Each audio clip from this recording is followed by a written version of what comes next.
আপনারা শুনছেন অনু audio films.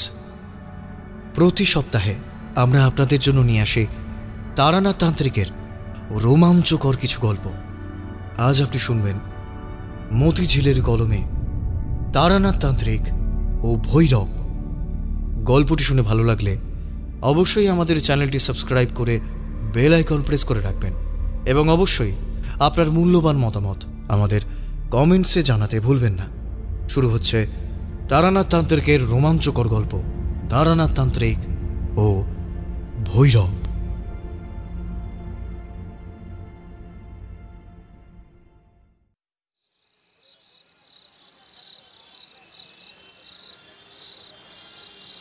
মটলেনের পুরনো বাড়িগুলোর গায়ে হাজার হাজার বছরের গল্প জমে আছে, আর সেই গল্পগুলো রাতের বেলায় যেন আরও গাঢ় হয়ে ওঠে। আজ সন্ধে নেমেছে, বেশ খানিকক্ষণ হলো। কিশোরী বলল, বিভূতি, আজ অনেক দিন পর আবার ঠাকুরমশাইয়ের বাড়ি যাচ্ছি। সুযোগ পেলেই এই গল্প শোনার লোভ সামলানো খুব মুশকিল, কি বলো? আমি হাসলাম। তুমি তো ওনার বেশিরভাগ গল্পই বিশ্বাস করো না। তা করি না, কিন্তু ভদ্রলোকের বেশ ক্ষমতা আছে, এটা মানতেই হবে। ওনার গল্প কিন্তু মন্ত্রমুগ্ধর মতো শুনতে থাকি, মনে হয় যেন আমি নিজেই সেই ঘটনার মধ্যে চলে গেছি। আমি কিশোরীর দিকে তাকিয়ে বললাম, জানি না আজ আমরা কি শুনবো তাঁর কাছে। আর অভিজ্ঞতার ভাণ্ডারের তো শেষ নেই।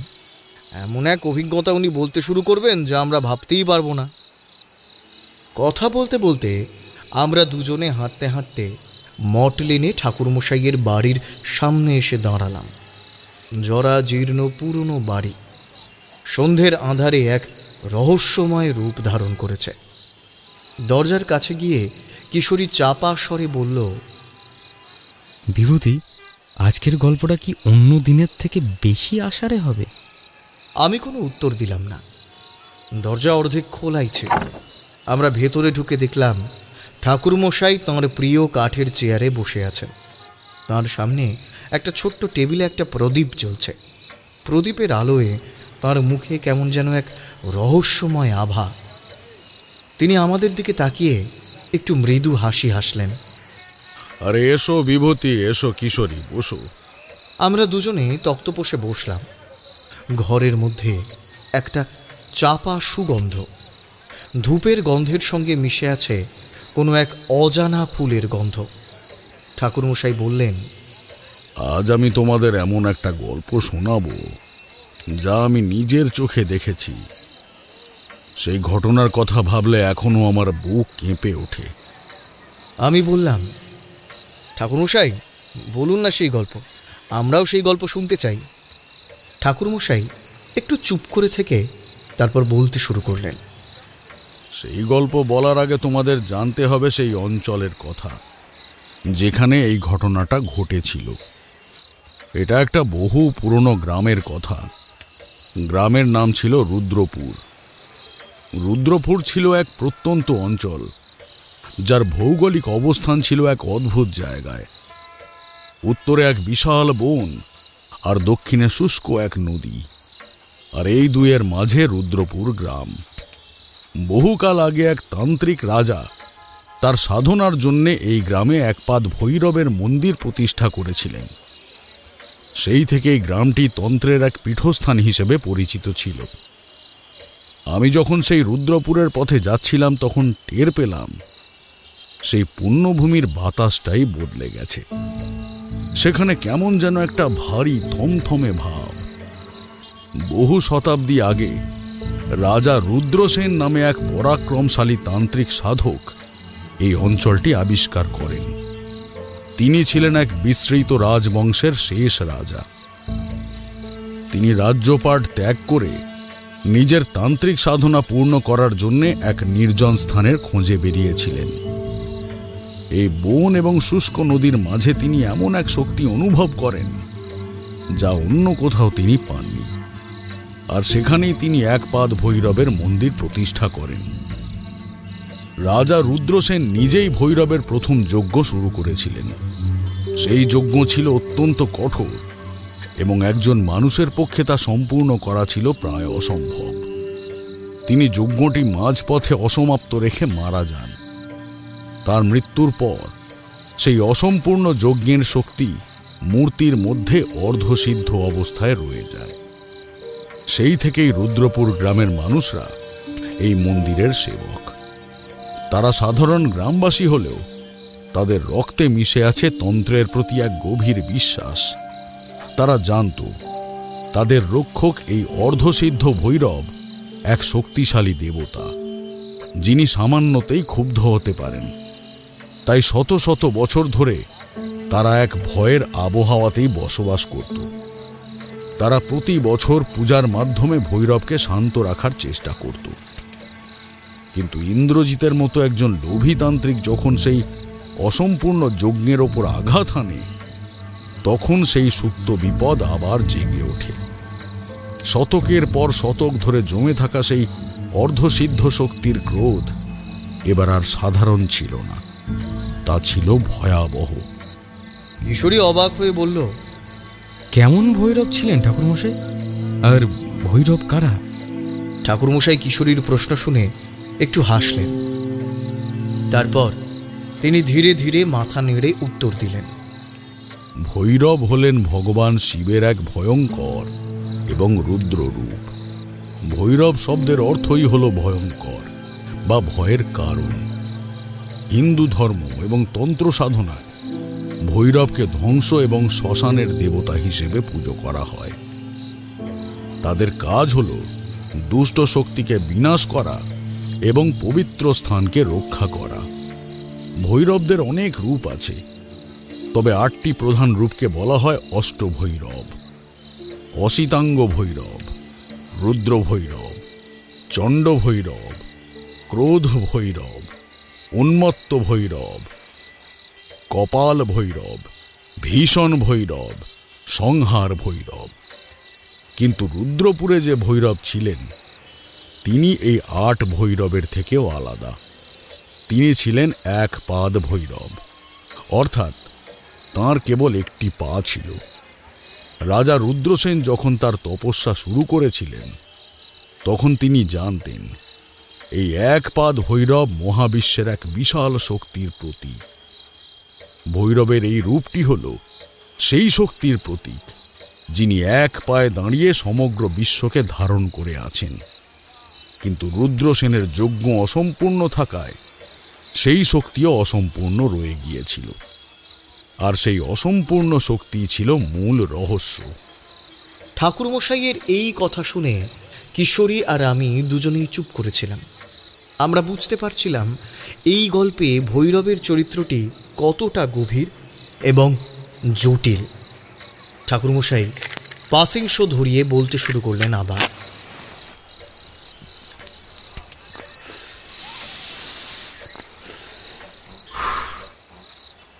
তোমাদের তো বললাম যে তিনি ছিলেন এক পাদ ভৈরব, অর্থাৎ যার শুধু একটি পা ছিল।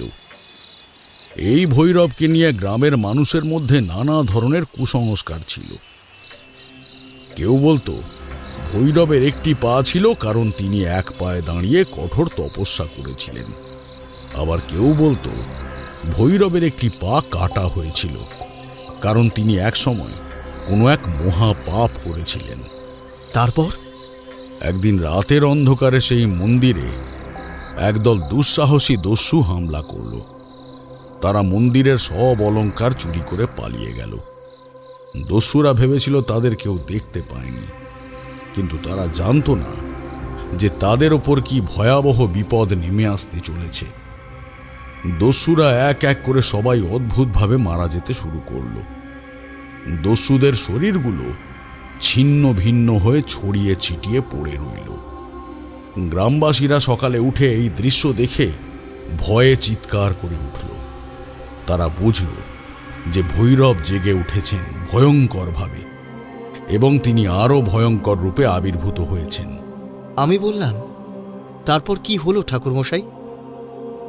তারপর ভয়ঙ্কর ঘটনা ঘটল। রাতের অন্ধকারে গ্রামের মানুষদের ওপর অতর্কিতে হামলা শুরু হলো। হামলার কারণ বা ব্যাখ্যা কেউ জানে না। গ্রামের লোকেরা বুঝতে পারল ভৈরবকে শান্ত করা না হলে পুরো গ্রাম ধ্বংস হয়ে যাবে। আর তখনই ডাক পড়ল আমার। আপনার? হ্যাঁ, আমার। আমি তখন ভৈরব সাধনায় নিজেকে নিমজ্জিত করেছি।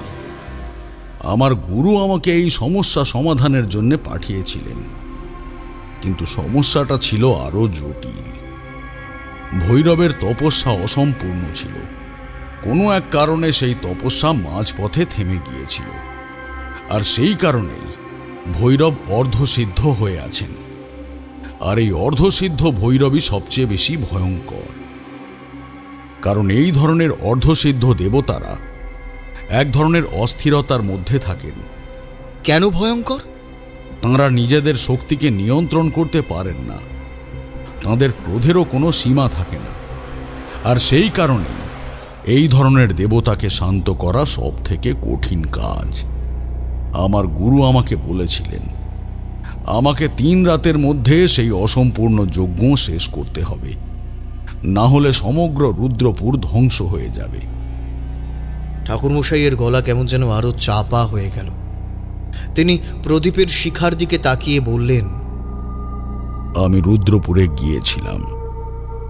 সেখানে পৌঁছে আমি দেখতে পেলাম পুরো গ্রাম এক আতঙ্কের মধ্যে রয়েছে। গ্রামের লোকেরা রাতের অন্ধকারে বাইরে বেরোতে ভয় পায়। দিনের বেলায়ও তারা সন্ত্রস্ত থাকে। কিন্তু আমি সেখানে গিয়ে আরেকটা জিনিস দেখতে পেলাম, সেটা আরো ভয়ানক। কি দেখলেন ঠাকুরমশাই? আমি দেখতে পেলাম ভৈরবের একটা মূর্তি ছিল, আর সেই মূর্তির একটা পা ছিল না। এক পাদ ভৈরব, কিন্তু সেই মূর্তির পায়ে কিছু একটা রহস্য লুকিয়েছিল। আর সেই রহস্যটাই ছিল এই ঘটনার মূল কেন্দ্রবিন্দু। সেই রহস্য উন্মোচন করতে না পারলে এই ভৈরবকে শান্ত করা সম্ভব ছিল না। ঠাকুরমশাইয়ের কথা শেষ হতেই ঘরের মধ্যে একটা চাপা নীরবতা নেমে এলো।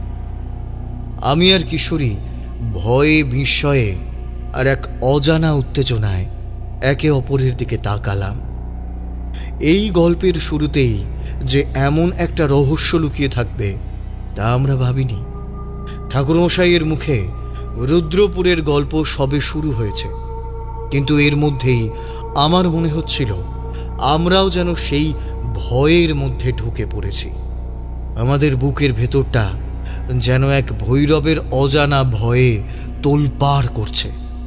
ঠাকুরমশাই একটু দম নিয়ে আবার বলতে শুরু করলেন, আমার গুরুমশায়ের আদেশ ছিল রুদ্রপুরে গিয়ে আমাকে 3 রাতের মধ্যেই অসম্পূর্ণ যজ্ঞটা শেষ করতে হবে। আমার মনে তখন অনেক সাহস, কিন্তু সেই সাহসের নিচে চাপা পড়েছিল এক অজানা ভয়। রুদ্রপুরের পথে যেতে যেতেই আমি বুঝতে পারছিলাম সেই গ্রামের বাতাসটা কিন্তু অন্যরকম। সেখানে কেমন যেন একটা থমথমে ভাব। ঠাকুরমশাইয়ের কথা শুনতে শুনতে আমি যেন দেখতে পাচ্ছি সেই রুদ্রপুরের পথ, সেই থমথমে বাতাস। ঠাকুরমশাই আবার বলতে শুরু করলেন, আমি যখন রুদ্রপুরের প্রান্তে পৌঁছালাম তখন ভরা দুপুর, কিন্তু গ্রামের রাস্তায় একটিও মানুষজন নেই। সব বাড়ির দরজা জানালা বন্ধ। মনে হচ্ছিল যেন এক ভূতের রাজ্যে এসে পড়েছি। একটাও পাখির ডাক নেই, কোনো শিশুর কোলাহল নেই, শুধু এক হিমশীতল নীরবতা। অনেক ডাকাডাকির পর একজন বৃদ্ধ গ্রামবাসী ভয়ে ভয়ে দরজা খুলে আমাকে ভেতরে ডাকলেন। তার চোখ দুটো ভয়ে কোটরে ঢুকে গেছে। তিনি আমাকে বললেন, বাবা, তুমি এখানে এসেছ, এটা তোমার জন্য বিপদ ডেকে আনা। ওই গ্রামে এখন রাতের বেলায় জম ঘুরে বেড়ায়, জম। সেই বৃদ্ধের কাছেই আমি জানতে পারলাম সেই রাতের ভয়ঙ্কর ঘটনার কথা। দস্যুদের হত্যার পর ভৈরব থেমে যাননি। গ্রামবাসীরা রাতের অন্ধকারে শুনতে পায় এক পায়ের দাপাদাপি, যেন কোনো বিশাল আকারের মানুষ এক পায়ে লাফিয়ে লাফিয়ে গোটা গ্রাম টহল দিচ্ছে। আর যার বাড়ির সামনে সেই শব্দ থামত, সকালে দেখা যেত সেই বাড়ির কারো না কারো মৃত্যু হয়েছে, কিন্তু মৃত্যুর কারণ কোনো অস্ত্র নয়, কোনো আঘাতের চিহ্ন নেই, যেন ভীষণ ভয়ে মারা গেছে। গ্রামের মানুষরা নিশ্চিত ছিল যে একপাদ ভৈরবের অশরীরী শক্তি এই কাণ্ড ঘটাচ্ছে। কিশোরী ফিসফিস করে বলল, কিন্তু কেন? আমি কিশোরীর হাতটা ধরলাম। ঠাকুরমশাইয়ের চোখে তখন জ্বলন্ত প্রদীপের শিখার প্রতিফলন। তিনি বললেন, কেন? সেই প্রশ্নের উত্তর খোঁজার জন্যই তো আমি সেখানে গিয়েছিলাম। আমার গুরুমশাই আমাকে একটি কথাই বলেছিলেন, ভৈরবের ক্রোধের উৎস খুঁজিস, তাহলেই সমস্ত কিছু সমাধান পাবি। আমি জানতে চাইলাম, আপনি কি মন্দিরে গিয়েছিলেন ঠাকুরমশাই? হ্যাঁ, সবার আগে আমি রুদ্রপুরের মন্দিরে গেলাম। ভেতরে ঢুকতেই আমার বুকটা কেঁপে উঠল। মন্দিরের ভেতরের পরিবেশ কেমন যেন অস্বস্তিকর।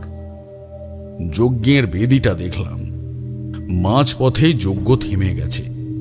পূজার সব উপকরণ ছড়িয়ে ছিটিয়ে পড়ে আছে, আর যজ্ঞের বেদি থেকে একটা অদ্ভুত পচা মাংসের মতো গন্ধ আসছে। মূর্তিটা দেখে আমি স্তম্ভিত হয়ে গেলাম। হ্যাঁ, মূর্তিটার সত্যিই একটা পা ছিল না, কিন্তু মূর্তিটার মুখের দিকে তাকিয়ে দেখলাম তার চোখ দুটো কেমন যেন হিংস্র, ক্রোধে জ্বলজ্বলে। তার কপালের দিকে তাকাতেই আমার চোখ আটকে গেল।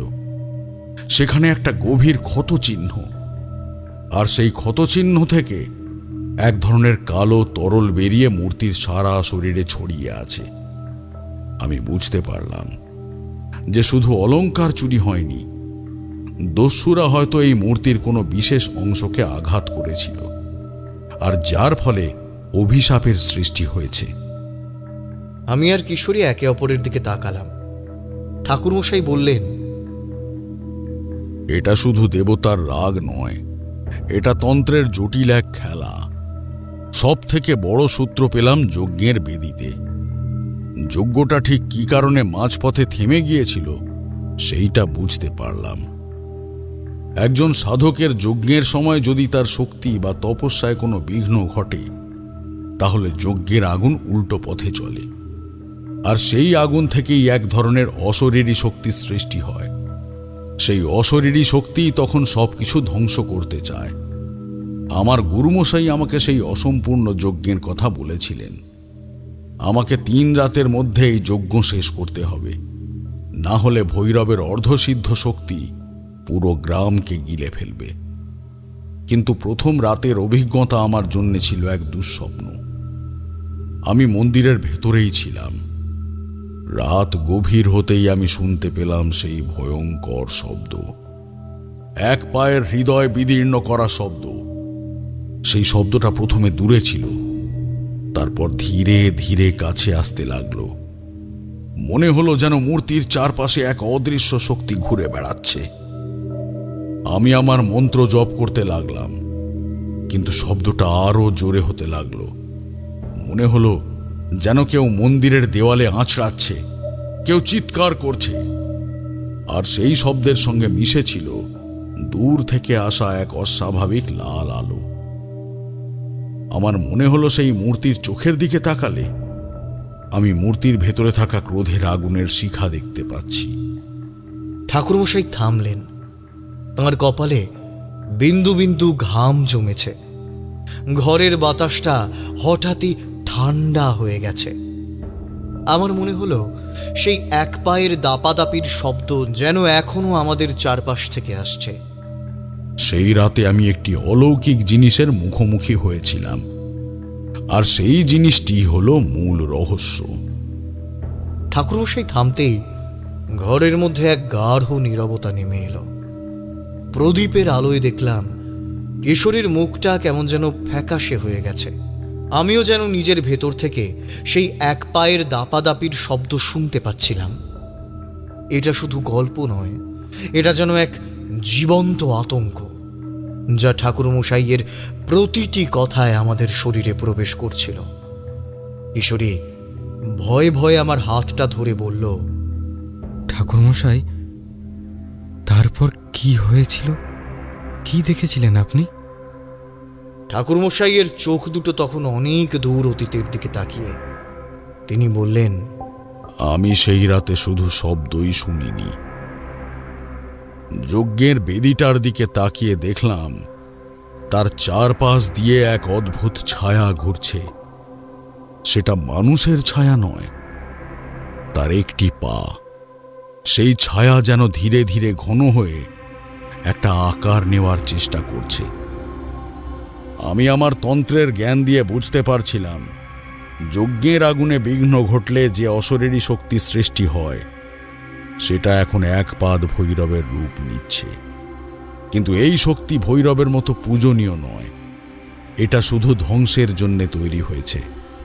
আমার গায়ের রুম খাড়া হয়ে গেল। এই প্রথমবার আমরা এক ভৈরবের মূর্তিকে নয়, বরং তাঁর দ্বারা সৃষ্ট এক ভয়াল ছায়াকে কল্পনা করতে পারছিলাম। আমি সেই রাতেই বুঝতে পারলাম যে এই সমস্যা কেবল অলংকার চুরির জন্য নয়।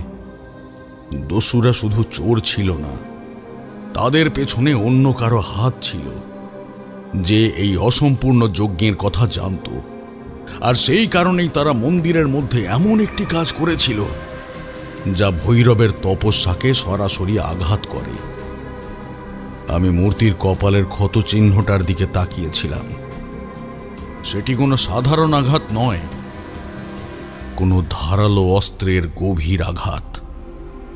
মনে হলো যেন কোনো বিশেষ উপাচারে এই আঘাত করা হয়েছে, আর এই আঘাতের মাধ্যমেই যজ্ঞের আগুন নিভিয়ে দেওয়া হয়। কিশোরী ভয়ে বলল, তার মানে দস্যুদের মধ্যে একজন তান্ত্রিক ছিল? না, দস্যুরা মূর্খ ছিল, কিন্তু তাদের পেছনে যে ছিল সে ছিল অত্যন্ত ধূর্ত এবং তন্ত্রবিদ্যা সম্পর্কে তার জ্ঞান ছিল অগাধ। সে জানত যে একপাদ ভৈরবের তপস্যার মূল শক্তিটি কোথায় রয়েছে, আর সেই শক্তিকে আঘাত করার জন্যেই সে দস্যুদের দিয়ে এই কাজ করিয়েছিল। মন্দিরের ভেতরে আমি একটা জিনিস খুঁজে পেলাম যা দস্যুরা ফেলে গিয়েছিল। সেটি ছিল একটি পুরনো মরচে পড়া লোহার ত্রিশূল, কিন্তু সেটা কোনো সাধারণ ত্রিশূল ছিল না। তার মধ্যে একটি বিশেষ ধরনের চিহ্ন আঁকা ছিল, যা এক ধরনের নিষিদ্ধ তন্ত্রের ইঙ্গিত দিচ্ছিল। আমি বুঝতে পারছিলাম এই চিহ্ন যে ব্যবহার করেছে সে আমার মতো কোনো সাধক নয়, সে একজন শয়তানি শক্তির উপাসক। আশ্চর্য হয়ে আমি জিজ্ঞাসা করলাম, ঠাকুরমশাই, সেই চিহ্নটা কি ছিল? ঠাকুরমশাই কিছুক্ষণ চুপ করে রইলেন। তার মুখটা আরো গম্ভীর হয়ে উঠল। মনে হলো যেন সেই ত্রিশূলের স্মৃতি তার ভেতরে আজও এক গভীর ভীতির জন্ম দেয়। বিভূতি, সেই চিহ্নটি সাধারণ কোনো প্রতীক নয়, এটি ছিল এক নিষিদ্ধ তন্ত্রের প্রতীক, যা বাম মার্গী সাধকদের দ্বারা ব্যবহৃত হতো। ত্রিশূলের মাঝখানে একটি বিন্দু ছিল, আর তার চারপাশে আঁকা ছিল একটি চক্র। সেই চক্রটি ছিল 8টি পাপড়ি যুক্ত, কিন্তু কোনো ফুলের পাপড়ির মতো সুন্দর নয়। প্রতিটি পাপড়ি ছিল ছুরির ফলার মতো তীক্ষ্ণ আর বাঁকানো। দেখে মনে হতো যেন একটি রক্তাক্ত ফুল। ঠাকুরমশাইয়ের কথায় কিশোরী শিউরে উঠল। ঠাকুরমশাই একটা পাসিংশ ধরিয়ে আবার বলতে শুরু করলেন, এই চক্রের নাম ছিল রক্তপুষ্পী চক্র। এটি কোনো পূজার জন্য ব্যবহার করা হয় না, বরং কোনো দেবতাকে অসম্মানিত করতে বা তার শক্তিকে নিজেদের কাজে লাগানোর জন্য ব্যবহৃত হয়। এই চিহ্নটি দিয়ে বোঝানো হয় শক্তিকে তার পূজার পথ থেকে বিচ্যুত করে তাকে হিংসা ও ধ্বংসের পথে চালিত করা। সেই ত্রিশূলটি দিয়ে যখন ভৈরবের মূর্তির কপালে আঘাত করা হয়েছিল, তখন সেই আঘাতের মাধ্যমে এই রক্তপুষ্পী চক্রের প্রভাব মূর্তির ওপর ছড়িয়ে পড়ে। এর ফলে অসম্পূর্ণ যজ্ঞের শক্তি ধ্বংসের শক্তি হয়ে ওঠে। ঠাকুরমশাইয়ের এই ব্যাখ্যা শুনে আমাদের চোখ কপালে উঠল। এটা শুধু চোরদের কাজ নয়, এটা একটা গভীর ষড়যন্ত্র। এক বামামার্গী তান্ত্রিকের প্রতিহিংসা। আমি জিজ্ঞাসা করলাম, তার মানে সেই রক্তপুষ্পী চক্রের কারিগরকে আপনি খুঁজে বের করতে চেয়েছিলেন? ঠাকুরমশাই বললেন, হ্যাঁ, কারণ আমি জানতাম সে যদি রুদ্রপুরের কাছেই কোথাও লুকিয়ে না থাকে তাহলে তার পক্ষে এত নিখুঁতভাবে এই মূর্তির উপর আঘাত করা সম্ভব নয়। আর সেই কারণেই পরের 2টি রাতে আমার আসল লড়াইটা ছিল সেই অদৃশ্য শত্রুর সঙ্গে। ঠাকুরমশাইয়ের কথা শুনতে শুনতে আমার মনে হচ্ছিল এই গল্পের প্রতিটি পরত খুলছে। এটা শুধু দেবতা আর ভক্তের গল্প নয়, এটা ভালো আর মন্দের এক অদৃশ্য লড়াই। আমি সেই রাতেই ঠিক করলাম শুধু যজ্ঞ করে এই বিপদ কাটানো যাবে না। যে শয়তানি শক্তি এই যজ্ঞকে থামিয়ে দিয়েছে, প্রথমে সেই শক্তিকে চিহ্নিত করতে হবে। আমাকে জানতে হবে কে এই কাজ করেছে আর কেন করেছে। আর সেই উত্তর পেতে হলে আমাকে মন্দিরের বাইরে যেতে হবে। সেই রুদ্রপুরের ভয়াল রাতের মধ্যে প্রবেশ করতে হবে। আমার গুরুমশাই আমাকে 3 দিনের সময় দিয়েছিলেন। প্রথম রাত কেটে গেছে, এখন বাকি আছে আর 2টি রাত। আর সেই 2টি রাতে আমাকে এই রহস্যের সমাধান করতে হবে, নয়তো রুদ্রপুর ধ্বংস হয়ে যাবে। ঠাকুরমশাইয়ের মুখে রক্তপুষ্পী চক্রের কথা শোনার পর আমার আর কিশোরীর মনে আর কোনো সন্দেহ রইল না। এটা সাধারণ কোনো গল্প নয়, এটা ছিল এক গভীর তন্ত্রের লড়াই। আমাদের মনের মধ্যে এক অজানা ভয় দানা বাঁধতে লাগলো। ঠাকুরমশাই একটু দম নিলেন। তাঁর চোখে সেই সময়ের ভয়াবহতা স্পষ্ট। প্রথম রাতে আমি শুধু বুঝেছিলাম কি হয়েছে, কিন্তু দ্বিতীয় রাতে আমাকে সেই রহস্যের গভীরে প্রবেশ করতে হতো। আমাকে সেই অশুভ শক্তির মূল উৎসটা খুঁজে বের করতে হতো। আর সেই জন্যেই আমি সিদ্ধান্ত নিলাম রাতের অন্ধকারে আমি মন্দিরের বাইরে যাব। আমি ভয়ে কিশোরীর হাতটা আরো শক্ত করে ধরলাম। রাতের রুদ্রপুর, যেখানে এক পায়ের ছায়া ঘুরে বেড়ায়, সেখানে একজন মানুষের পক্ষে কি যাওয়া সম্ভব? ঠাকুরমশাই আমার ভাবনাটা বুঝতে পেরেই বললেন, বিভূতি, তন্ত্রের পথে বা সাধনার পথে ভয় থাকলে চলে না। এই বলে তিনি একটু জল খেয়ে আবার বলতে শুরু করলেন, রাত গভীর হতেই আমি মন্দিরের দরজা খুলে বাইরে পা রাখলাম। গাঢ় অন্ধকার, দূর থেকে কেবল শেয়ালের ডাক শোনা যাচ্ছিল। হঠাৎই আমি শুনলাম সেই শব্দ, এক পায়ের দাপাদাপি। শব্দটা এবার আর দূর থেকে আসছে না, বরং আসছে আমার খুব কাছেই। মনে হলো যেন কেউ ঠিক আমার পেছনেই দাঁড়িয়ে আছে। আমি মন্ত্র জপ করতে লাগলাম, কিন্তু মন্ত্রের শব্দ সেই এক পায়ের পদধ্বনির কাছে কেমন যেন নিষ্প্রভ লাগছিল। ঠাকুরমশাইয়ের গলাটা কেমন যেন কেঁপে উঠল। তিনি বললেন, আমি সাহস করে পিছনে তাকালাম, আর যা দেখলাম তা আমার সারা জীবনেও ভুলতে পারবো না। আমার সামনে দাঁড়িয়ে ছিল একটা বিশাল আকার, যার একটি মাত্র পা। তার আকৃতিটা ছিল কেমন যেন আবছা ধোঁয়ার মতো। আমি বুঝতে পারলাম সেটা একপাদ ভৈরব নয়, সেটা ছিল সেই অসম্পূর্ণ যজ্ঞের দ্বারা সৃষ্ট একটি হিংস্র প্রেত শক্তি। কিশোরীর চোখ দুটো বড় বড় হয়ে গেল। সে ফিসফিস করে বলল, তারপর কি হলো ঠাকুরমশাই? সেই প্রেত শক্তি আমার দিকে এগিয়ে আসতে শুরু করলো, কিন্তু আমি ভয়ে না পিছিয়ে আমার গুরুমশাইয়ের শেখানো মন্ত্র দিয়ে সেই প্রেত শক্তির গতিপথকে অনুসরণ করলাম। আমি জানি রক্তপুষ্পী চক্র শুধু ধ্বংসের প্রতীক নয়, এটি একটি অশুভ শক্তির পথ নির্দেশকও। সেই প্রেত শক্তির পেছনে পেছনে আমি গেলাম। রুদ্রপুরের গ্রাম ছাড়িয়ে সেই পথ চলে গেছে গ্রামের শ্মশানের দিকে। আমি বুঝতে পারলাম মূল রহস্যের কেন্দ্র ওই শ্মশানেই লুকিয়ে আছে। শ্মশান? আমি বলে উঠলাম। শ্মশানের নাম শুনলেই এক অদেখা ভয়ে আমার শরীর কেঁপে ওঠে। হ্যাঁ, শ্মশানে পৌঁছে দেখলাম সেখানে এক অদ্ভুত পরিবেশ।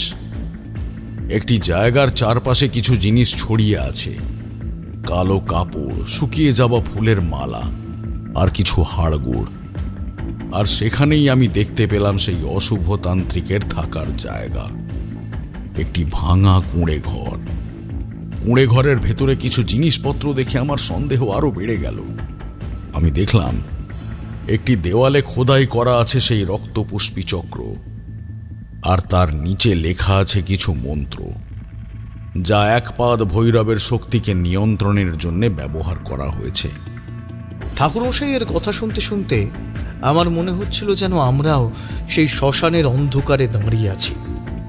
আমি বুঝতে পারলাম সেই শয়তানি শক্তির উপাসক এখানে বসে একপাদ ভৈরবের যজ্ঞকে ধ্বংস করে তার শক্তি চুরি করার চেষ্টা করছিল। কিন্তু তার পরিচয় তখনও আমার কাছে স্পষ্ট নয়। আমি যখন আরো কিছু খুঁজছিলাম, তখনই শুনতে পেলাম এক কণ্ঠস্বর। সেই কণ্ঠস্বর আমার দিকে তাকিয়ে বলল, তুমি কেন এখানে এসেছো? তোমার কি ভয় নেই? তুমি কি আমার ক্ষমতাকে দেখতে পাওনি? এত অবধি বলে ঠাকুরমশাই হঠাৎ থেমে গেলেন। প্রদীপের শিখাটা এক মুহূর্তের জন্য কেঁপে উঠল। সেই মুহূর্তে মনে হলো সেই শ্মশানের অশুভ আত্মা যেন আমাদের ঘরে এসেছে। আমরা দুজনেই চুপ করে রইলাম।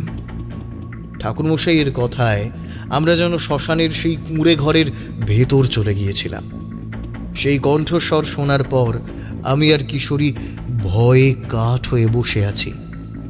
আমাদের মনে তখন একটাই প্রশ্ন, কে কে সেই কণ্ঠস্বরের অধিকারী? ঠাকুরমশাই বললেন, সেই কণ্ঠস্বর শুনে আমি স্তম্ভিত হয়ে যাই। সে বলল, আমি ইন্দ্রজিৎ। আমাকে পরাস্ত করতে পারে এমন শক্তি কারোর নেই। তখনই আমার মনে পড়ল, এখানে আসার আগে আমার গুরুমশাইয়ের কাছে শুনেছিলাম এই নাম। এই ব্যক্তি ছিল আমার গুরুমশাইয়ের এক পুরনো শিষ্য, যার নাম ছিল ইন্দ্রজিৎ। সে ছিল অত্যন্ত প্রতিভাবান, কিন্তু তার মনে ছিল অহংকার আর ক্ষমতার দখলের তীব্র লোভ। সে চাইতো তার গুরুমশাইয়ের সব শক্তি সে একাই লাভ করবে। কিন্তু গুরুমশাই তার মনের অন্ধকার দিকটা দেখতে পেয়েছিলেন এবং তাকে আশ্রম থেকে বের করে দিয়েছিলেন। সেই প্রেতনাথই রুদ্রপুরের একপাদ ভৈরবের যজ্ঞকে ধ্বংস করতে এসেছিল। আমি আর কিশোরী একে অপরের দিকে তাকালাম। এটা শুধু ভৈরবের গল্প নয়, এটা গুরু শিষ্যের এক দীর্ঘদিনের অপূর্ণ সংঘাত। আমি তাকে বললাম, ইন্দ্রজিৎ, তুমি কেন এই পবিত্র যজ্ঞকে ধ্বংস করতে চাইছো? ইন্দ্রজিৎ আমাকে দেখে একটা অট্টহাসি হেসে উঠল। তার হাসিটা ছিল বিকৃত আর ভয়ঙ্কর। সে বলল,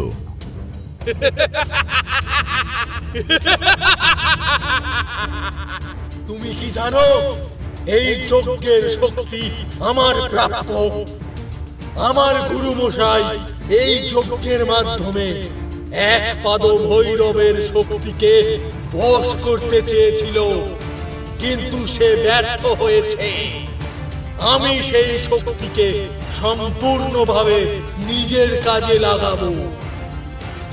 ইন্দ্রজিতের কথা শুনে আমি বুঝতে পারলাম তার উদ্দেশ্য কতটা ভয়ঙ্কর।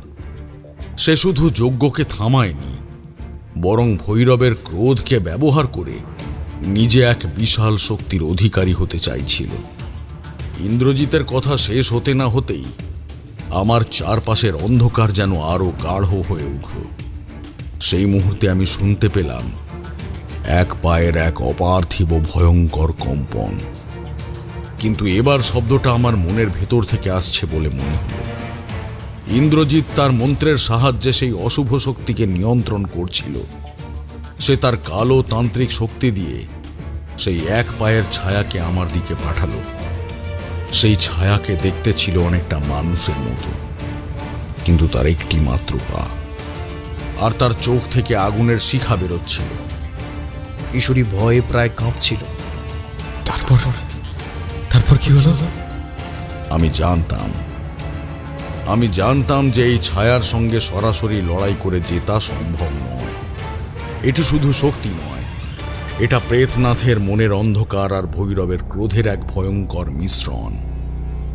আমি দ্রুত আমার গুরুমশাইয়ের শেখানো রক্ষা কবচের মন্ত্র জপ করতে লাগলাম। সেই মন্ত্রের প্রভাবে আমার চারপাশে এক অদৃশ্য শক্তি বেষ্টনী তৈরি হলো। সেই বেষ্টনীর কারণে ইন্দ্রজিতের পাঠানো ছায়া আমাকে স্পর্শ করতে পারছিল না, কিন্তু তার হিংস্র আক্রমণের কারণে বেষ্টনীটিও দুর্বল হয়ে আসছিল। ঠাকুরমশাই একটু থামলেন। আমার কপালে ঘাম জমেছে। তিনি বললেন, সেই মুহূর্তে আমি বুঝতে পারলাম ইন্দ্রজিৎকে পরাজিত করার একমাত্র উপায় হলো যজ্ঞ সম্পূর্ণ করা। কিন্তু যজ্ঞ সম্পূর্ণ করতে হলে একটি বিশেষ জিনিস প্রয়োজন, যা ইন্দ্রজিতের কাছে রয়েছে। আমি জানতাম যে সেই জিনিসটা সহজে সে আমাকে দেবে না। আমি তার সঙ্গে যুদ্ধ না করে তাকে ফাঁকি দিয়ে দ্রুত সেই জায়গা থেকে বেরিয়ে আসার চেষ্টা করলাম। আমি জিজ্ঞাসা করলাম, কি সেই জিনিস? সেই জিনিসটা ছিল যজ্ঞের মূল শক্তিকে আবার জাগিয়ে তোলার জন্য একটি বিশেষ উপাচার। সেই উপাচারের নাম ছিল শিবলিঙ্গ বীজ। সেটি একটি বিশেষ মন্ত্রপুত বীজ, যা যজ্ঞের আগুনে ফেললে অসম্পূর্ণ যজ্ঞের আগুন আবার জ্বলে উঠবে। ইন্দ্রজিৎ সেই বীজটি চুরি করে নিয়ে এসেছিল। দস্যুরা অলঙ্কার চুরি করেছিল, কিন্তু ইন্দ্রজিতের উদ্দেশ্য ছিল আরো বড়। সে চেয়েছিল শিবলিঙ্গ বীজ চুরি করে যজ্ঞকে অপবিত্র করতে। যে করেই হোক আমাকে ইন্দ্রজিতের কাছ থেকে সেই শিবলিঙ্গ বীজ ছিনিয়ে এনে যজ্ঞ শেষ করতে হবে, নইলে রুদ্রপুর আর সেই একপাদ ভৈরব দুটোই চিরতরে ধ্বংস হয়ে যাবে। ঠাকুরমশাইয়ের কথা শেষ হলো। আমার মনে হলো তারানাথ তখন একাই এক ভয়ঙ্কর শত্রুর বিরুদ্ধে লড়াই করার জন্য প্রস্তুত হচ্ছিলেন। ঠাকুরমশাইয়ের কথা শুনে আমরা দুজনেই চুপ হয়ে গেলাম। গল্পের উত্তেজনা এমন এক জায়গায় পৌঁছেছে যেখানে মনে হচ্ছে আমরা এখন শুধু শ্রোতা নই, আমরা যেন সেই রাতের সঙ্গী। আমি মনে মনে ভাবছিলাম, এত কঠিন পরিস্থিতিতে একজন সাধক কি করে টিকে থাকতে পারে? ঠাকুরমশাই বললেন, আমি দৃঢ় প্রতিজ্ঞ ছিলাম, আমাকে সেই অসম্পূর্ণ যজ্ঞ শেষ করতেই হবে, নইলে রুদ্রপুর চিরতরে ধ্বংস হয়ে যাবে। ইন্দ্রজিৎ যে আমাকে সহজে ছেড়ে দেবে না এটা আমি জানতাম। সে আমাকে মন্দিরের দিকে ধাওয়া করল। আমার হাতে ছিল সেই মরচে পড়া ত্রিশূল, যার উপর আঁকা ছিল রক্তপুষ্পী চক্র। আমি জানতাম এই ত্রিশূল দিয়েই আমি ইন্দ্রজিৎকে প্রতিহত করতে পারব। ঠাকুরমশাইয়ের কথায় আমি যেন এক অন্য তারানাথকে দেখতে পাচ্ছিলাম, যিনি এখন আর একজন ভীত তরুণ নন, বরং একজন দৃঢ় প্রতিজ্ঞ সাধক। এরপর ঠাকুরমশাই আবার একটা পাশিংশ ধরিয়ে বললেন,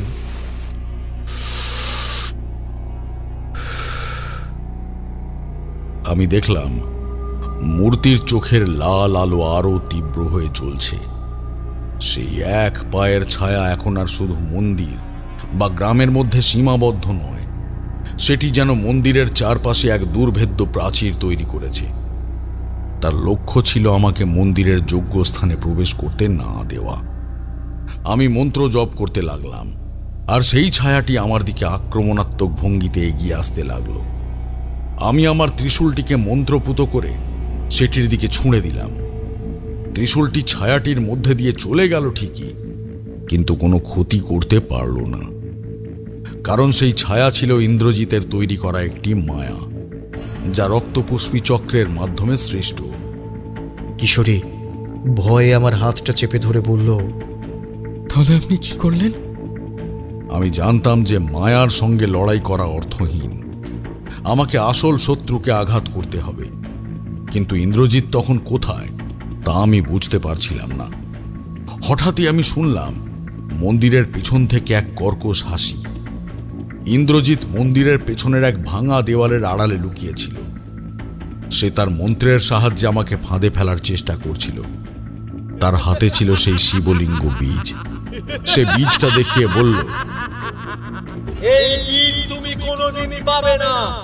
আর এই বীজ ছাড়া তুমি যজ্ঞ সম্পূর্ণ করতে পারবে না। তারপর আমি বুঝতে পারলাম ইন্দ্রজিৎ আসলে শুধু আমাকে আটকাতে চায়নি, সে চেয়েছিল আমাকে ভয় দেখিয়ে পরাজিত করতে। সে আমাকে সেই বীজটা দেখিয়েছিল কারণ সে জানতো যে সেই বীজ আমার জন্য কতটা জরুরি। আমি ইন্দ্রজিতের দিকে এগিয়ে গেলাম। আমার সঙ্গে তার সরাসরি লড়াই শুরু হলো। সে তার অন্ধকার তন্ত্রের শক্তি দিয়ে আমার উপর আক্রমণ করতে লাগলো। আমি আমার গুরুর শেখানো প্রতিরক্ষামূলক মন্ত্র দিয়ে সেই আক্রমণ প্রতিহত করতে লাগলাম। আমাদের লড়াইটা ছিল এক তান্ত্রিক শক্তির মহাযুদ্ধ। আমাদের মন্ত্রের শব্দে পুরো রুদ্রপুর যেন কেঁপে উঠছিল। কিন্তু আমার সবথেকে বড় অস্ত্র ছিল ধৈর্য আর বিশ্বাস। ইন্দ্রজিতের মন ছিল অহংকার আর লোভে ভরা, তাই তার মন্ত্রের শক্তি ছিল দুর্বল। কিন্তু আমার মন্ত্রে ছিল বিশ্বাস আর শান্তির শক্তি। এক সময় আমি ইন্দ্রজিতের দেওয়া একটি মন্ত্রপুত আক্রমণ থেকে নিজেকে রক্ষা করতে পারলাম না। তার মন্ত্রের প্রভাবে আমার শরীর দুর্বল হয়ে এলো। সেই সুযোগে সে আমাকে আঘাত করতে চাইল। আমি প্রায় হেরে যাচ্ছিলাম, কিন্তু তখনই আমার মনে পড়ল গুরু মশাইয়ের দেওয়া একটি মন্ত্র, যা শুধু আত্মরক্ষার জন্য নয় বরং শয়তানি শক্তিকে স্তম্ভিত করার জন্য ব্যবহৃত হয়। আমি সেই মন্ত্র জপ করলাম। সেই মন্ত্রের প্রভাবে ইন্দ্রজিতের গতি এক মুহূর্তের জন্য থেমে গেল। তার অহংকারী মন বিচলিত হয়ে পড়ল, আর সেই এক মুহূর্তের সুযোগে আমি তার হাত থেকে সেই শিবলিঙ্গ বীজটি ছিনিয়ে নিলাম। ঠাকুরমশাই থামলেন। আমার আর কিশোরীর নিঃশ্বাস আটকে ছিল। আমরা জানতাম লড়াই শেষ হয়নি, কারণ ইন্দ্রজিতের মতো ভয়ঙ্কর শত্রুকে শুধু পরাজিত করলে হয় না, তাকে সম্পূর্ণভাবে রুখতে হয়। ঠাকুরমশাইয়ের কথায় আমরা যেন সেই যজ্ঞের আগুনের শিখা দেখতে পাচ্ছিলাম। ঠাকুরমশাই আবারও বলতে শুরু করলেন। ইন্দ্রজিতের চোখ তখন জ্বলছে অগ্নির মতো, মুখে অদ্ভুত হাসি। হাওয়া বইছে, কিন্তু সেই হাওয়ায় ধূপের গন্ধ নয়, পচা মাংস আর ছাইয়ের গন্ধ। ইন্দ্রজিৎ এগিয়ে এসে বলল, আজ আমি শুধু তোমাকে হারাবো না, তোমার প্রাণ শক্তি আমার তন্ত্রের আখ্যানে বেঁধে রাখবো। অহংকারী তোমার সর্বনাশ ডেকে আনবে ইন্দ্রজিৎ। আমি চোখ বন্ধ করে গুরুদেবের শেখানো মন্ত্র জপ করতে লাগলাম। ওম ভৈরবায় রুদ্রায় চৈতন্যং জাগ্রয়ে জাগ্রয়ে স্বাহা। ইন্দ্রজিৎ মন্ত্র পাঠ করল। ওম রক্তপুষ্পিনী ছায়া বিউহং সংহার সংহারহং। তার চারপাশের ধোঁয়া পাক খেয়ে 10টি এক পাদ ভৈরবের রূপ নিল। চোখে লাল আগুন, প্রতিটা পদক্ষেপে বজ্রের শব্দ। আমি জানতাম এগুলো মায়া, তবুও আঘাত দিতে পারে। ত্রিশূল তুলে জপ করলাম। ওম কালী কালী মহাকালী হ্রিং। ওম কালী কালী মহাকালী হ্রিং। সঙ্গে সঙ্গে দেখলাম অদ্ভুতভাবে কয়েকটা মায়া ছিন্ন ভিন্ন হয়ে গেল, কিন্তু বাকিরা আরো হিংস্র হয়ে এগিয়ে এলো। ইন্দ্রজিৎ এবার কালো আগুনের গোলা তৈরি করল। ভেতরে হাড়গোড়ের শব্দ, শ্মশানের ধোঁয়া গর্জে উঠল। ওম তমগ্নে প্রজ্বাল প্রজ্বাল ফট। আমি তৎক্ষণাৎ গাত্রবন্ধন মন্ত্রের রক্ষা কবচ গড়ে তুললাম। ওম ত্রৈলোক্য রক্ষা মহামন্ত্রেণ বদ্ধং ভবতু। কালো আগুন এসে রক্ষা কবচে আঘাত করল। বজ্রপাতের মতো শব্দ হলো। রক্ষা কবচ কেঁপে উঠল, কিন্তু ভাঙল না। ইন্দ্রজিৎ এবার হাতে হাড়ের দণ্ড নিয়ে ঝাঁপিয়ে পড়ল। ত্রিশূল দিয়ে আমি প্রতিহত করলাম। অস্ত্র আর হাড়ের সংঘর্ষে স্ফুলিঙ্গ ছিটকে চারপাশে আলো ঝলসে উঠল। আমার তখন মনে পড়ল গুরুদেবের গোপন মন্ত্র, ওং একপদ ভৈরব স্তম্ভজ স্তম্ভজ রিং ফট। এই মন্ত্র পাঠ করে আমি শ্মশান মাটির এক মুঠো ইন্দ্রজিতের দিকে ছড়িয়ে দিলাম। এক আশ্চর্য পরিবর্তন দেখলাম। ইন্দ্রজিতের হাত এক মুহূর্তে শক্ত হয়ে থেমে গেল, চোখে আতঙ্কের ছায়া। আমি তার হাত থেকে শিবলিঙ্গ বীজ ছিনিয়ে নিলাম। সে চিৎকার করল, না, এটা আমার। শিবলিঙ্গ বীজ হাতে নিয়ে আমি দ্রুত যজ্ঞস্থানে ঢুকলাম। আমার হাতে তখন সেই বীজ, আর সামনে সেই অসম্পূর্ণ যজ্ঞের বেদী। আমার হাতে সময় ছিল না। আমাকে এখনই যজ্ঞ শুরু করতে হবে, কারণ ইন্দ্রজিৎ যে কোনো মুহূর্তে মন্দিরের যজ্ঞের বেদী ভেঙে ফেলতে পারে। ঠাকুরমশাইয়ের কথা শুনে আমরা দুজনেই হাঁ হয়ে রইলাম। শিবলিঙ্গ বীজ হাতে নিয়ে তিনি কি করেছিলেন তা শোনার জন্য আমাদের দম যেন আটকে আসছিল। কিশোরী ভয়ে ভয়ে বলল, তারপর কি হলো ঠাকুরমশাই? সেখানে তো ইন্দ্রজিৎ ছিল। ঠাকুরমশাই বললেন, হ্যাঁ, ইন্দ্রজিৎ সেখানে ছিল। সে ক্রোধে চিৎকার করছিল। সে আমাকে আঘাত করার চেষ্টা করছিল, কিন্তু আমি আমার গাত্র বন্ধন করে রেখেছিলাম। কিন্তু সেই গাত্রবন্ধন ধীরে ধীরে দুর্বল হতে শুরু করেছিল। আমি জানতাম আমার হাতে বেশি সময় নেই। আমাকে এখনই যজ্ঞ শুরু করতে হবে। আমি দ্রুত যজ্ঞের বেদীর সামনে বসলাম। বেদীর মধ্যে এখনো নিভে যাওয়া যজ্ঞের ছাই পড়েছিল, আর তার থেকে এক অদ্ভুত পচা গন্ধ বেরোচ্ছিল। আমি জানি যজ্ঞ শুরু করার আগে আমাকে একটি বিশেষ মন্ত্র জপ করতে হবে, যা এই স্থানকে পবিত্র করবে। আমি আমার গুরুমশাইয়ের দেওয়া সেই মন্ত্র জপ করতে লাগলাম। ওম অজ্ঞাম ভৈরবায় ক্ষৌম ওম শান্তি স্থিরায় নমঃ। মন্ত্র জপ করার সময় আমি একটি বিশেষ উপাচার ব্যবহার করেছিলাম। মন্দিরের সামনে রাখা একটি অষ্টধাতুর পাত্রে শ্মশান মাটি ছিল। আমি আমার ডান হাত মুঠো করে সেই মাটি দিয়ে মন্ত্র জপ করতে করতে চারিদিকে ছিটিয়ে দিতে লাগলাম সেই মাটি। মন্ত্রের প্রভাবে মন্দিরের ভিতরের বাতাস শুদ্ধ হতে শুরু করল, আর মূর্তির চারপাশের লাল আলো একটু একটু করে ফিকে হয়ে এলো। কিন্তু ইন্দ্রজিৎ এত সহজে পরাজয় স্বীকার করার পাত্র নয়। সে চিৎকার করে উঠল। তার চিৎকার আরো তীব্র হয়ে উঠল। সে তার কালো তন্ত্রের শক্তি দিয়ে মন্দিরের যজ্ঞবেদীকে আঘাত করছিল। মনে হচ্ছিল যে কোনো মুহূর্তে বেদীটা ভেঙে যাবে, কিন্তু আমি তার দিকে মন দিলাম না। আমার সমস্ত মনোযোগ ছিল যজ্ঞের উপর। আমি মন্ত্রপুত শিবলিঙ্গ বীজটি যজ্ঞের ছাইয়ের উপর রাখলাম, আর তারপর আমি আমার গুরুমশাইয়ের দেওয়া সবচেয়ে শক্তিশালী মন্ত্র জপ করতে লাগলাম। আমি জিজ্ঞাসা করলাম, কি মন্ত্র ছিল সেটা? সেই মন্ত্রটি ছিল একপাদ ভৈরবের চৈতন্যকে জাগিয়ে তোলার মন্ত্র। সেই মন্ত্র জপ করার সঙ্গে সঙ্গে সেই নিভে যাওয়া ছাইয়ের স্তূপ থেকে একটি ক্ষীণ আলোর শিখা জ্বলে উঠল। সেই শিখা ধীরে ধীরে বড় হতে লাগলো, আর তার থেকে এক পবিত্র সুগন্ধ বেরোতে লাগলো। যজ্ঞের আগুন আবার জ্বলে উঠল।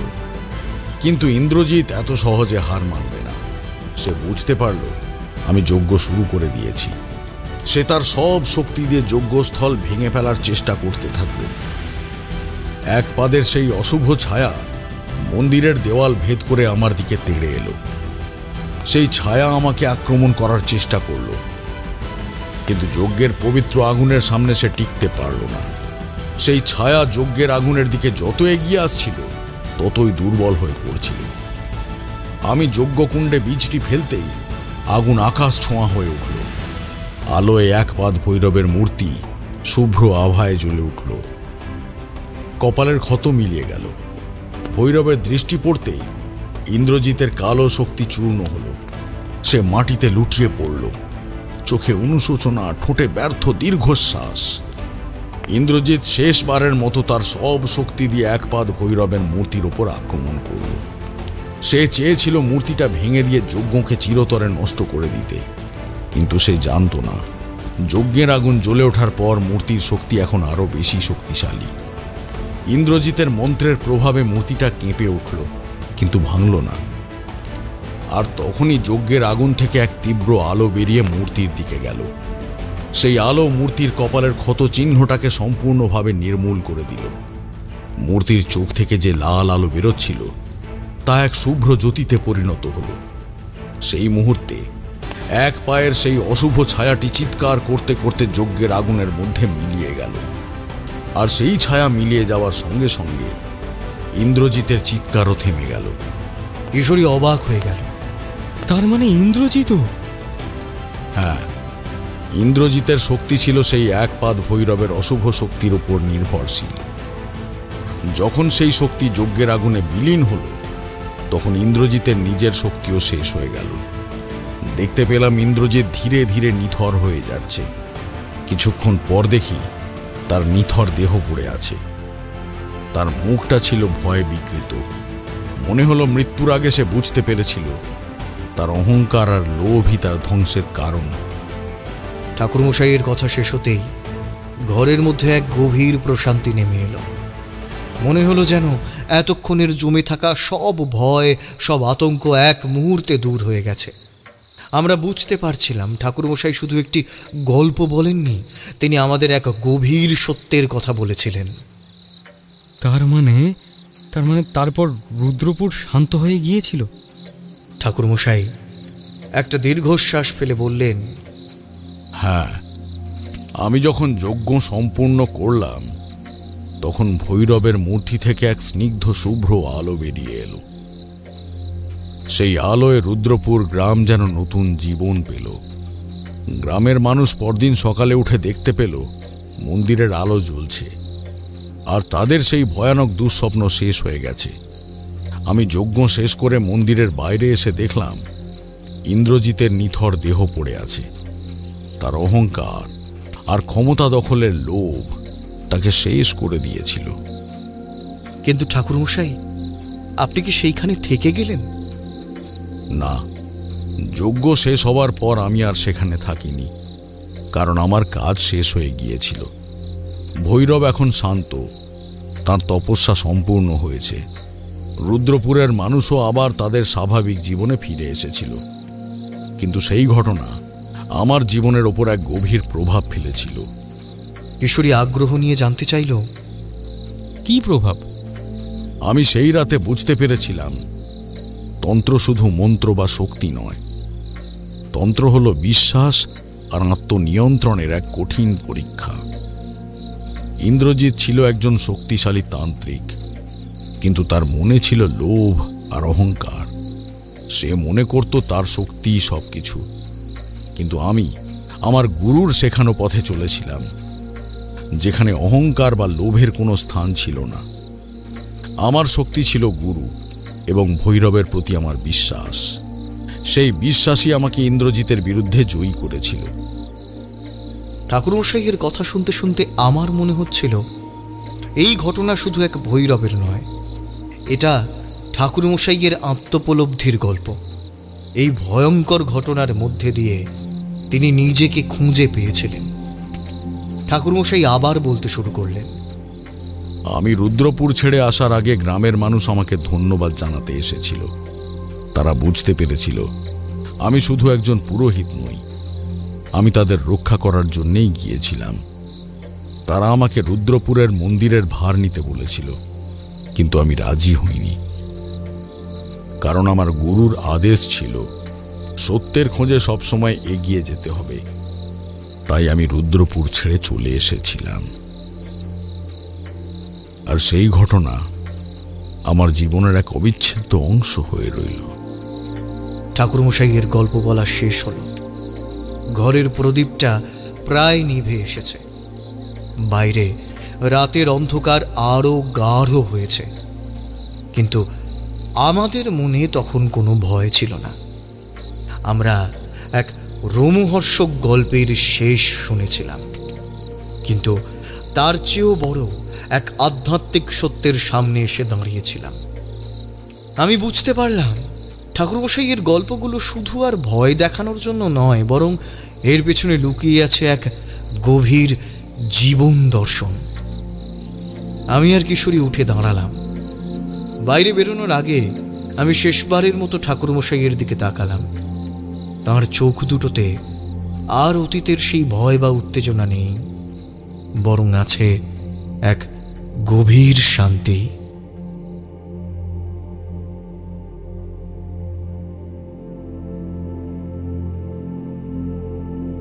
শুনছিলেন মতিঝিলের কলমে তারানাথ তান্ত্রিক ও ভৈরব।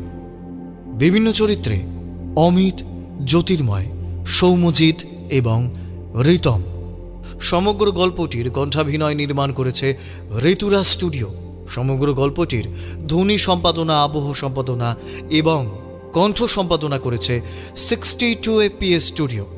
গল্পটি শুনে ভালো লাগলে অবশ্যই আমাদের চ্যানেলটি সাবস্ক্রাইব করে বেল আইকন প্রেস করে রাখবেন এবং অবশ্যই গল্পটি আপনার কেমন লাগলো আপনার মূল্যবান মতামত আমাদের কমেন্ট বক্সে জানাতে ভুলবেন না। আগামী সপ্তাহে আরও একটি রোমাঞ্চকর তারানাথ তান্ত্রিকের অভিযানের গল্প নিয়ে হাজির হব আমরা। ততক্ষণ পর্যন্ত স্টে টিউনড।